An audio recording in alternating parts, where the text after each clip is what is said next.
Hi guys, Artiar here. So for this video will be the continued version of the previous one. So this version today is going to be the Shimmer priority tier list for PvP content only. So the previous video is the PvE only one. If you guys haven't watched that, you can go watch that one first. That one's for PvE, and this one is purely for PvP content only.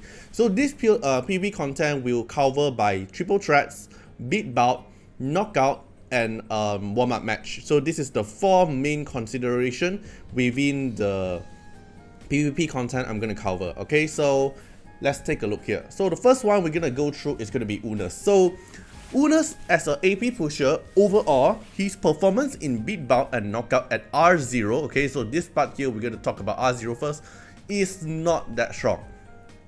Okay, but he have a very strong leader buff, 35% leader buff, only for GVG, which is the triple threat. So if I have to only consider he is one-sided meta, but not that strong in RTA, which is one match, beat bout, and knockout, so I would say he's kind of like only at the good tier. Not until like haha, not until like the bad, because he's kind of meta in triple threats, but other than that, not really helping too much. Okay, so good tier. Okay, then for Taver wise, Taver in beat bout and knockout isn't that strong, unless you're very limited in terms of DPS. But the new knockout system that you can use your own Taver in the matching, which is pretty good as well.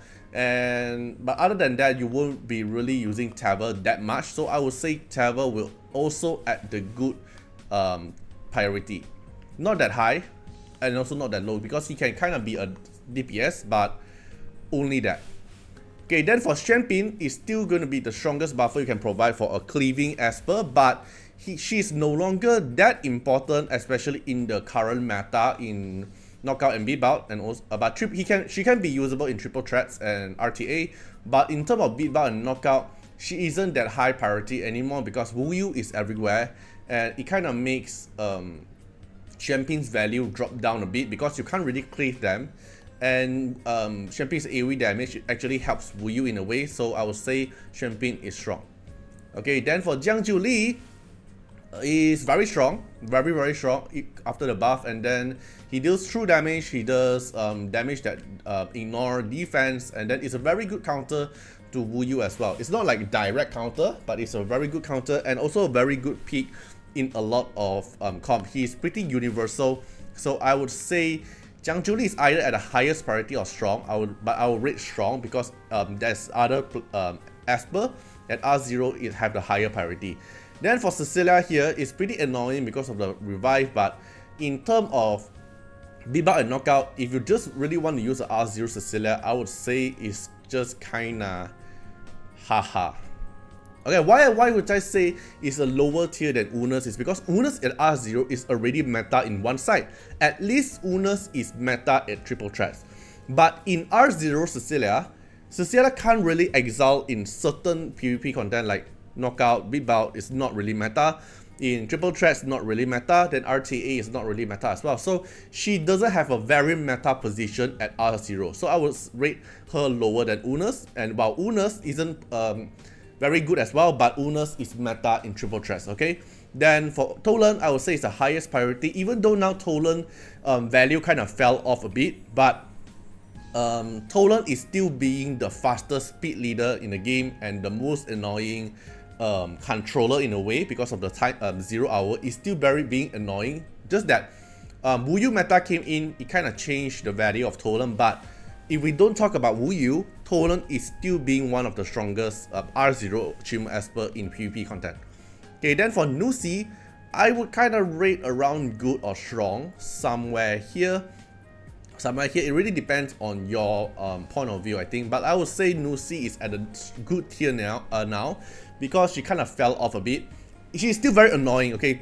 To be honest, she's still very annoying if you're able to let her cast the S3, but we have a lot of Esper currently. The newest Esper one is either they don't get affected by CD down, or either they are faster than Nusi, or either they just don't care. Like if you CD down, it doesn't matter too much to them. Like let's say you use Nusi fight Iki, You CD down Iki, so what? Iki doesn't really rely on that S3. Iki can just do passive damage on Nusi, and then if you want to use Nusi to fight Wuyu, if you use AoE on Wuyu, Wuyu is even happier. So I would say her value kind of fell off now in terms of PvP content. So I would say it's at a good tier for Nusi. And then for Anna, she's still remaining the highest priority for most of the player, even though she's R0 and she kind of fell off a bit. Alright, because we have a lot of multi-hitter now. She kind of fell off a bit, but she's still being very strong. She's flexible. She can be fit into any kind of team comp. She can be a tank comp. She can be in an Exodia comp. She can be in a speed comp. Any comp she's able to flex in, and then she deals a very certain high damage as well. And she's also a counter to Wuyu team as well, because her S1 deals certain damage of true damage. Okay, then for Raven here, I would say it's strong at R0, because if you really want to do AoE damage of Cleave, and if you want to fight Iki team and you only have a very strong, if you only have Raven to deal AoE damage, Raven is still a very good pick in terms of DPS in PvP. Okay, then if you are talking about other Esper from the Shimmer that's not in the Shimmer Reverb, which is going to be Wuyu and Iki, they are at their own tier. They are special, okay? R0, two of them R0 already work perfectly good and is better than Tolan and Anna. That's why they are not in the Shimmer Reverb. Okay, so if you really want to talk about who is a better priority in your own rate up that you can select, Wuyu and Iki is a better pick. Only if you have the team, okay? Only if you have the team, because they require very, very high investment for their team, unlike Tolan and Tolan and Anna. The other Esper here, they doesn't require too much investment in their team, but Iki and Wuyu, just by themselves, they are very, very weak. But if you have the team to support them, let's say like R2 Jinchu and Mavis, or maybe like R6 Lin or Sakura, all those Esper, then they're gonna be the strongest here among all the Shimmer here, okay? This is for the R0 part, and then let's take a look at the R2 part. Alright, so for this part here, it's going to be for the R2 effect one. So the first Esper we're going to go for is going to be Anna. So if you have R1 Anna and you're thinking about should you go to R2, then she have the highest priority, because here, the R2 effect, while having the Rainbow Shield, counter attack with the basic ability with a teammate that takes a hit. So if they hit Anna, Anna will counter attack. If they don't hit Anna, they hit other Esper, Anna will also still counter attack. So it's very annoying. You kind of force you want to hit Anna until she use up all her shield, because if you don't use up all her shield, then she can always keep using S1 to poke you.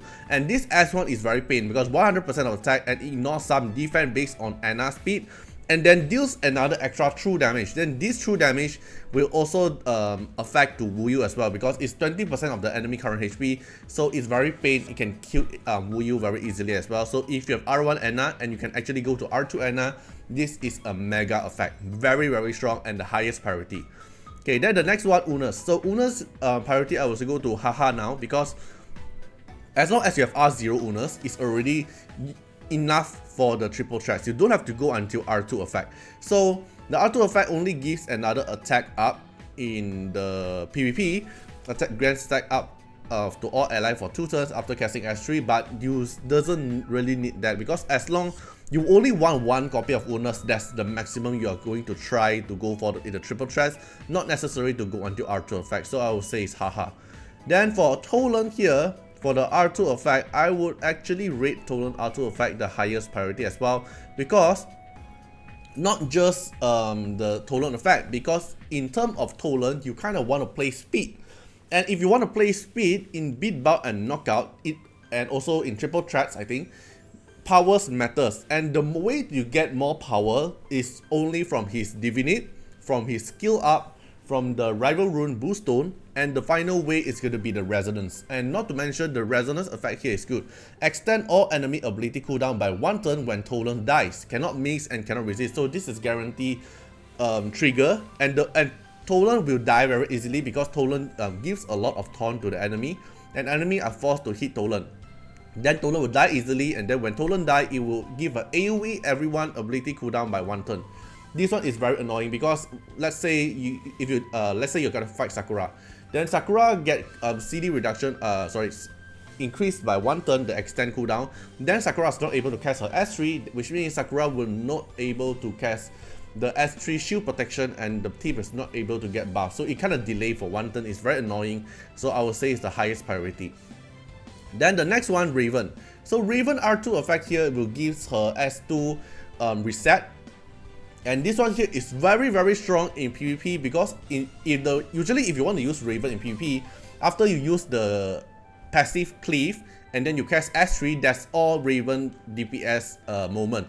After that, Raven can only cast S1, which is the DPS very low. So imagine if you have Raven R2, you can attack enemy, then Raven casts her S2 to deal damage already. Then when Raven turn, dispel everyone's buff and then deal damage, and then follow up with another passive, which makes Raven have a 3 times of AoE damage. And usually for R2 Raven user, you can actually kill Iki very easily because it has 3 AoE damage, so it's also at the highest priority. Okay, unless Iki is combined with Chu Yao, then cannot crit, then maybe it's not that value. Okay, then for Nusi, R2 effect is gonna be steel buff from her S1. Then this S1 here can be AoE damage as well, so it's something good to have, but I don't think it's that necessary to go to because it's not really that strong. Okay, wait, on second thought, if I really have to compare with them, okay, maybe Reverb is as strong, not until like highest priority. Okay, then for Taver, R2 effect, you no longer need critical rate because you always crit, and then you get another crit damage plus 100% in battle that using Reverb rune. Even though Taver have this buff here, but it doesn't really change how Taver works in PvP, and R2 Taver or R0 Taver, it won't really change too much in terms of like team build or in the meta wise in PvP. So I would say it's at a haha tier. It's not that high priority to actually get Taver's R2 effect. Okay, then for Shenpin's R2 effect is just remove the stun away from her S2, so it's lesser RNG. It will fuck up your RNG lesser a bit, but I don't think the effect is like, the effect is good, removing is good, but I don't think it have that high priority to actually get her R2 effect. Like if I really want to pair with Shenpin, I can either pair Shenpin with Jin Yu Yao, or either I pair Shenpin with Feng Shun, then I don't really have to care about the stun. But usually if you want to pair Shenpin in the team, you really want Shenpin to cast her S3, then after that when you cast S2 and your team actually able to cleave the enemy, because if the moment you play Shenpin in your team, you actually want to finish them within like 1 turn or 2 turn, right? So the stun doesn't really matter too much, so I would say no. Okay, then the next one, Jiang Jiuli. Then Jiang Jiuli's R2 effect here is very annoying because in demon mode, if the target killed in demon mode, okay, so if Jiang Jiuli in demon mode and he kill the enemy cannot be revived. So you cannot use like Cecilia to revive it, you cannot use Abigail to revive the target, but in our current meta, there's a lot of expert that they doesn't really die. Okay, like Sujie doesn't really die, Anna doesn't really die, Mavis Com, they doesn't really die, so this effect doesn't really affect too much, but meanwhile gains 30% of the target attack, so it will kind of increase Jiang Jiuli's attack as well, and will make his demon mode snowballing even crazy, because his demon mode actually scales with his attack as well, right? So it's very strong, but not until the highest priority, so I would say it's the same rank as Raven. Then the next one, Cecilia R2 effect makes her revive also clear the ability cooldown instantly. So let's say you already use who else? Let's say you use Anna, and then Anna died already, and Anna got CD up to max, so you cannot use any skill. But Cecilia revive Anna, and then Anna will instantly reset her skill, and Anna can cast her S3 and S2 again. So it's pretty annoying and it's pretty strong as well. So I would say it's until this tier. Because the moment you get Cecilia to R2, you kind of start to afraid of Cecilia, because Cecilia effect might actually turn the table after revive, and then the skill ability reset is very annoying. Then for Wu Yu and Iki R2 effect, instantly go to the higher priority again. Okay, so Wu Yu R2 effect here is gonna have not just that, R1 here, the grounded stack here increased by another 10% because the original one, the grounded stack is 5% per stack, so it's total 10 stacks, so 50%. But after that, R1 will make her able to get a 100% defense buff. And not just that, the R2 effect here, Poise, misread minus 100%, which means your Wu Yu breakdown doesn't miss anymore. So R6 lane will not counter Wu Yu in a way, and her accuracy 100%, which means she's able to 100% applies the buff blocker, 100% applies the basically higher chance to apply the debuff and the dispel. Okay, then for Iki wise, Iki R1 effect at the start of the combat gets sleep no more, which means if Iki died, then he will get invincibility for 2 turns and he won't die.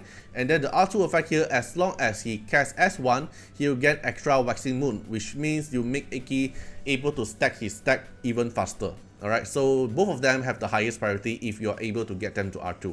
That's why in your Shimmer rate up, you only want to pick either Wu Yu and Iki have the higher value, because let's say in the future we're gonna get more Shimmer Reverb, and then eventually we're gonna get more of this copy other than Wu Yu and Iki, right? So yeah, then the next one we're gonna go through is the R6 effect. Okay, then for R6 effect for Tolan, so Tolan R6 effect makes him even the speed king in PvP content, because the stack limit of trackback, the one that increased the speed, because normally you only get 3 stack of trackback, and if you go to R6 then you get 5 stack. So which means at the start of the combat you're gonna get 50 speed, which makes him no one able to outspeed him at all, unless enemy also have a R6 Tolan, and then with the same max dividend and the max skill as well, right? Or else this Tolan will be the fastest in the game, and Tolan will get 5 stack of trackback, and every trackback will let him pursue another S1, so this S1 will taunt every enemy on the battle. So highest priority. Just the fact that he becomes the speed king after getting R6, then it's gonna be no one able to outspeed him. So in terms of speed fight, he won't lose, even enemy have a R2 eaten. Okay, then for Anna, R6 effect, while having the rainbow seed, okay, this one is not shield, this one is shield, this one is seed. The seed here is you able to get from the S3. When you get 5 stack, the 5 block from rainbow shield, then you convert into 1 seed. So when you have the seed, Anna will grant all ally 10% AP while taking a hit. So it's a very good thing, especially in PvP, because the AP push here is very annoying. Every time when Anna get hit and then she have the seed, then she's able to AP push, and this seed won't consume, okay, because you only consume the speed when Anna die. So as long as Anna have the shield and also the seed at the together, then Anna is become a passive actually to keep AP push the team. Okay, so I would say this effect is strong, not until the highest priority, but it is strong. Then for Cecilia here, Cecilia R6 effect. When Cecilia revive, the AP push now changed to 100% and then grants everyone 1 turn of attack up. This AP push to 100% is crazy, because originally the revive here, the AP push is only 30%, and for the non-revive unit is only 20%, which kind of just make a small AP push. But this one here, let's say every teammate from Cecilia team died and Cecilia revived them, and everyone will instantly get their 1 turn with an attack up buff, and also reset all their skill, which means 4 of them revive with a brand new turn with a buff, and also all CD reset, so they can do another turn of AoE damage or their cleave damage. Okay, so I would say Cecilia R6 effect will have the highest priority to get, because R6 Cecilia will just definitely change everything.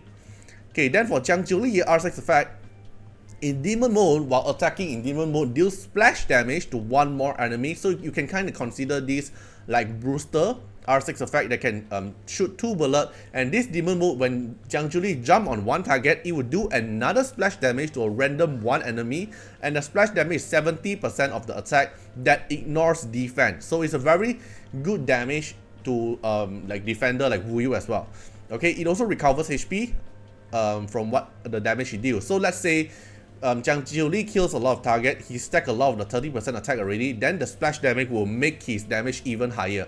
And if This R6 effect kills someone with the splash damage, also counts to his R2 effect. So it synergizes very well, and R6 Zhang Jiuli can actually just one-shot your whole team, because if Zhang Jiuli die, he go into demon mode, he jump on one of the target, if he kills your target, and the splash damage also kills your another target, then enemy only left 3 unit left. So also the highest priority in my opinion. Then for Raven R6 effect isn't that interesting, because Raven R6 effect is the action of inflicting defense down. They just change the order. So originally you dispel everyone, dispel all the debuff from Raven, get speed up, then you dispel everyone's buff, and then you deal damage, then only inflict defense down. Then they change the order. They put the defense down above the deal damage first. So you play the defense down first, then only deal damage. But isn't something too important to actually go for. Among like everyone R6 effect, I don't think Raven's R6 effect is that important. Like, it's good, it just increases the DPS, but not that important. Then for Nusi R6 effect, taking a hit no longer consume Paper Talisman. So this Paper Talisman here, originally you have to consume 1 stack to get the AP push 20%. Now you don't need to consume. It's something good, but I don't really think it's that important, so I will rate her at haha. Then the next one is going to be Champagne. Though Champagne's R6 effect is more like a long-term fight battle buff thing, because when Champagne have General, and then when she ends the turn, it gains 1 stack of soldier for everyone. So this soldier is helping them to get their chariot buff even faster. The chariot buff is the one that grants the target 10% more attack and 50% attack. 50% speed, but this kind of buff is more suitable for long-term fight, like in boss content or PvE content. But in terms of PvP, the moment you want to use Champagne, you actually want to cleave the target in other than slowly stacking up the soldier. So I would say Champagne is at the haha tier for the R6 effect. Then for Tether, R6 effect makes his S1 able to do pursuit attack to the target who have been marked by his passive. So if the target got marked by the passive and then you hit on the target, then Tether will pursue attack with a S1, and then there's a 3-turn cooldown. Alright, it is good, but in terms of the AI in PvP, and it doesn't really shine too much. Okay, it doesn't change too much in his kit. Then for Una's R6 effect, when casting S1 and your S1 crits, all ally AP push by 5%. This one here is kind of make him even more AP push, but in PvP content, you don't really rely that much, that part too much. It's like something good to have, but I don't think the priority is that high. So I'll rate it at haha. And then for Wuyu in Iki, as usual, it's going to be at the highest tier in PvP. Alright, so let's go through at the Wuyu first. So Wuyu R6 effect, when the target defense is below than Wuyu damage, then the damage will increase 20%, which makes her breakdance even stronger. And the R4 effect here, which makes her even stronger, is the grounded stack. Originally, you need to stack 10 times, so which means all your defender as well have to get a total of 10 hit by the enemy, but now you only need 5 stack, which makes the time of her able to breakdance half of it, which makes her very, very strong. Iki, R6 effect, no longer the effects of sleep no more change. Okay, the ambitious moon will no longer end, which means no matter how, Iki will always have his stealth mode. So it's very annoying. And then not just that, when you go to R6, you also have this effect. You deal additional true damage when you deal damage that is higher than 35% of the target max HP. So it's still very, very strong. So it's very annoying.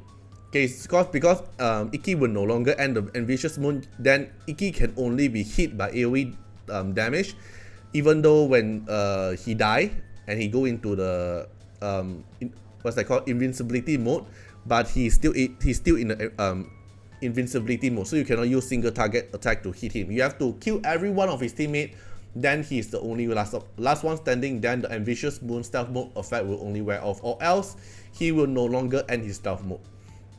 Okay, so that's all for this video here. This one is the R6 part for PvP.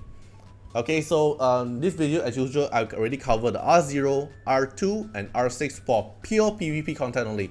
So for those players who are looking for the PvE one, I also put a link at the video description. You can go check it out. That's for the PvE, because every Esper have their own utility and they're specialists in certain content. So there's no such thing as overall tier list. Like, you want one Esper to like able to exile most of the content, maybe Anna, but every Esper have their own position in certain content. Alright, so you can go check it out, the PvE and PvP, then you can take a look at both, then you can know that which Esper is the best choice at your current phase. Who knows, maybe in the future they're gonna release more Shimmer Reverb for us, so we can slowly gather the Shimmer Esper we want to have. Right, so I hope you guys enjoyed the video. Hope this video actually helped you guys out to decide which Reso and which Esper to get for your PvP content. Hope you guys enjoyed the video and see you guys in the next video. Bye bye. Special thanks for the direct support on the YouTube membership. So for the benefactor of Artiar, which is JenMP, Rosas15, Mokelt Rajali, The Bluest Chulane, Pigeons Roulette, thank you so much for the support. And supporter and patron of Artiar, which is Louis Schneider, Agni, Code Wilderness, Wang Tamer, Ziggy, Kamaruki, Sunwaltz, Rimu, Choni, Von Hexa, Luxley, Rawson Bessie, Antonio Winterspoon, Marilyn Williams, Uncle Chat, thank you so much for the support. And special thanks to everyone who have been supporting me for 1 month to 5 months straight. So hope you guys enjoyed the video and see you guys in the next video. Bye bye.